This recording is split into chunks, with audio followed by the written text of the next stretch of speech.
شام بخیر عزیزان. شاه عباس صفوی در زمان جنگ به دنبال غذایی بود برای سربازانش که هم سرباز را زود سیر کند، سرباز دیر احساس گرسنگی نکند، هم قوت افزا باشد، حمل و نقل آن آسان و نیاز به گرم کردن نداشته باشد. و طبق روایات شیخ بهایی غذایی را با قنادان همان زمان به شاه پیشنهاد کردند با نام حلوای ارده. ارده کنجد کوبیده‌ای که روغنش را نگرفتند ارده مینامند و در زبان عربی تهین و یا تهینه میگویند. و من هم امروز از ارده حلوا آماده کردم، حلوای ارده، و حالا بیاید ببینیم که چگونه آماده کردم. امیدوارم که این حلوای دوست داشته شما نیز میشود که خیلی خوشمزه هست و خیلی فایده‌ناک است. درباره فایده‌ناکیش در زیر ویدیو نوشتم.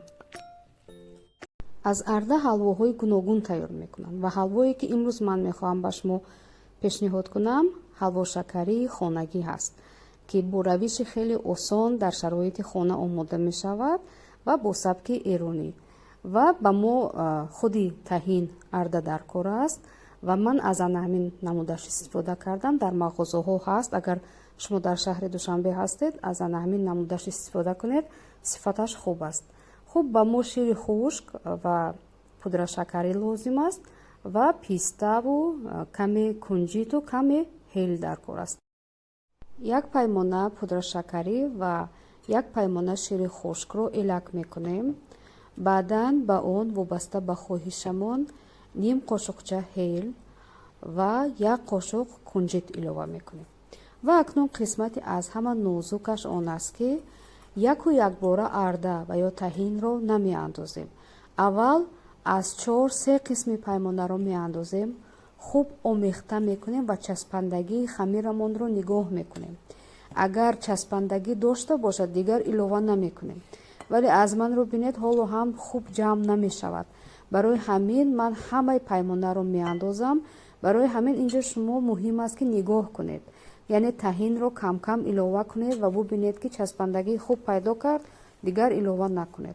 و بعدا با خواهش باز می توانید به داخلش پیسته اضافه کنید و اکنون همه رو با دست خوب میخیلیم تا که یک لخت شود.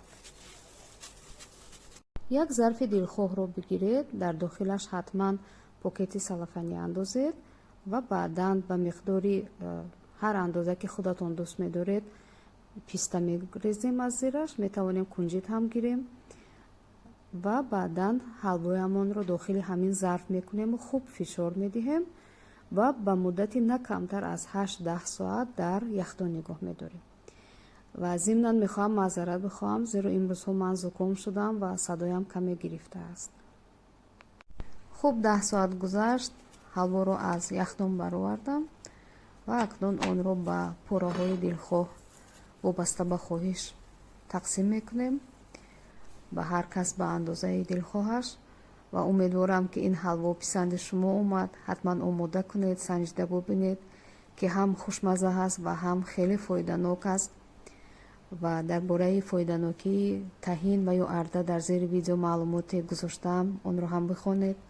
امیدوارم این دستور پسندتان اومد و تا ویدیوی دیگر دستور طعام‌های دیگر خداوند نگهبان ما و شما.